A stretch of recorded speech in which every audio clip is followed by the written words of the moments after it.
Hello guys, I'm Lashaya Wilkerson. I go by Queen Rajah, and we're here over at my job at the Hatch Workshop, where I do a whole bunch of healing here, but we have metalworking, ceramics working, and woodworking.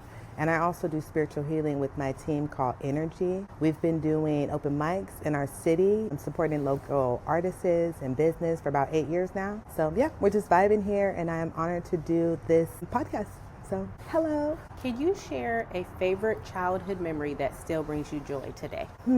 Childhood memory. I would say I had a very good childhood. What I can remember, what I love and respect is just always be surrounded by my mother's love. Shout out to Shawnee's, honeys. She was always given to everyone around us, and I guess one of my best memories would be anytime she's cooking, really. So the holidays, we get some good food around family, love, and that's probably what I can remember all the time. Food, happiness with family. If you could go back in time and have lunch with, dinner, or learn from a historical figure, not a parental figure, who would that be and why? In the past, I think I would say a few, but one of my favorite people and a fellow Pisces is Albert Einstein. I like just learning about other Pisceans, and I like Albert Einstein and his thought processes. I think that would be cool to sit down with him and talk about life and go on and on and on about the universe and stuff. So yeah, I think I would say Albert Einstein. And people,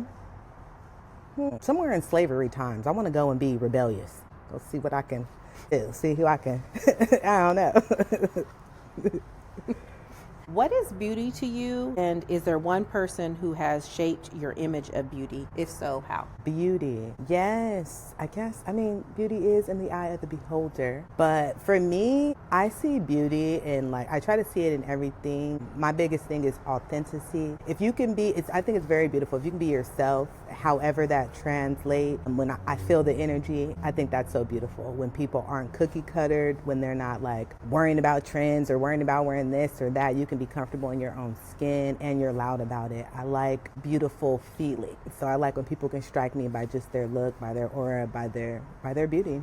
And who shaped that? To keep it real, God. I think my relationship with Creator and just trying to find and keep kindness and love with people. And even if people aren't conventionally or by the standards of people beautiful and stuff, I'd like to, whatever that person, I like to read people and give people a lot of love. And it's whatever I can see that person putting the effort into, if they super stylish or got on certain popping lipstick or something, I like to encourage that and make sure that you feel seen, you're loved, you're looking good. I can tell because, you threw it on. So I think, yeah, I would say that. What is one misconception people often have of you that's far from the truth? I'm a deep thinker, so I'm always in my mind. I'm very happy all the time, but when I'm quiet and I'm just in my face, people think that I'm mad or upset or something. They're like, what's wrong? And I literally I'll be just thinking. I'll just be like, look, and then once we get to talking, they're like, oh, I thought you were so mean. I'm like, okay, I was just thinking, but okay. But yeah, that would be one thing, I think. What is a painful experience that you don't mind sharing, that you went through, that you didn't think you would recover from, and you have? Most definitely, I would say my car accident. I got in a car accident 8 years ago, about 8.5 years ago, and that was one of the most horrible experiences in my life. And even the timeline, it was hard in my life during that time, but just the severity of what happened, because by the time the firefighters had came, because the car, it exploded, so everything was gone. And I also had a puppy, and I don't have any children, but my dog was always with me. So I had a lot of just trauma, just psychologically. My neurological system was off. Just being in so much shock of just everything, being in the car and then it's gone in 2 minutes. I didn't think that I would have the ability to get back any type of normalness. See? That's weird. But I taught myself, with the grace of God and my mom and my family, I taught myself how to walk properly, because with all the neurological damage, my body was out of alignment, so I was really shaky. I developed a stutter, and just self-healing myself, and again, my family and God.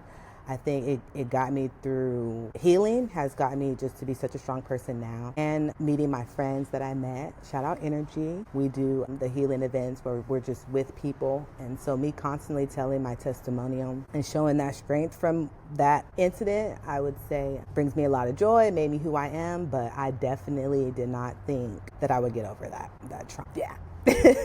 So can you share with us the meaning or the representation of Mama Mystery, your staff? Yes, absolutely. I told you guys about the accident, which led me closer to develop my relationship with God and with Spirit. So when I had that accident, I did have to use a cane. So for the first maybe 3 to 5 years, like I actually needed the aid. But now it's more of a spiritual, a source to source. Now I do spiritual healing because after that accident, working with Creator and being with my friends, I began to be not only a hood healer in the community, doing tarot, Reiki, master Reiki and healing, but I also am an ordained minister. Everything God. So I'm a practitioner. I'm also the healer. And for Mama, she came in my life, a friend, done her up.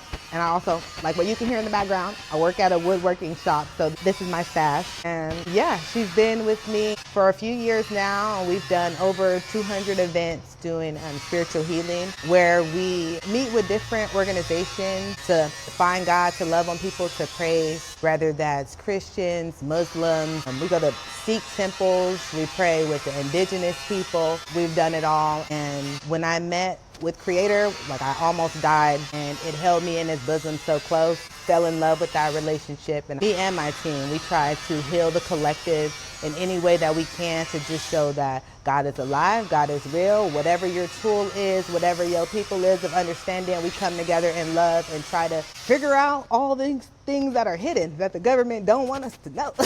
So I'm not afraid to love God out loud, any denomination really. Whoever's pouring love, I'll go there, I'll support. But yeah, I have my team. Mama walks with me every day, and I just try to be a light of love, and I wanted to share that so people are not like all scared of my baby.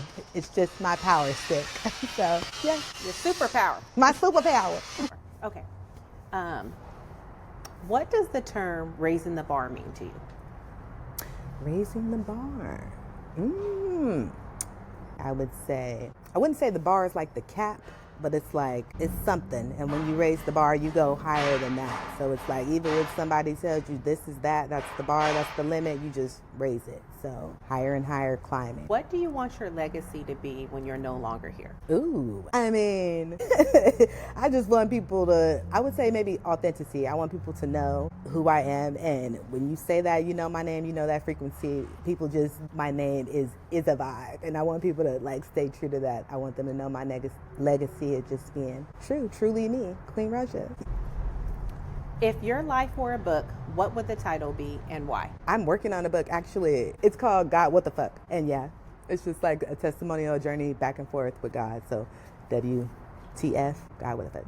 God, what the fuck? Question mark. That's it.